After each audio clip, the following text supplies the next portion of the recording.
Welcome. In this video, I'm going to walk you through how to change background on Rednote. So the first thing you do is open up your Rednote, then tap on the me icon at the bottom. At the top here, you see change background, so click on it. So this is the background I'm currently using. So we want to change it. Let's tap on it again. So change to cover. You pick if you have another one you want to use on your phone. Let's say I want to use another one. Let's see if I can find something better. Okay, let's say I want to use this one.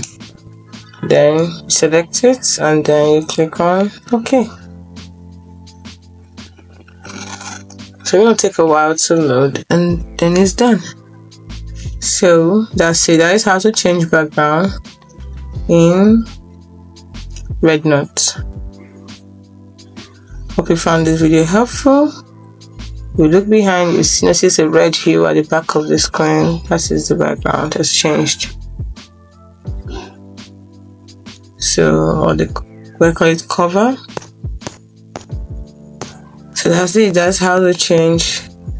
That is how to change background in Rednote.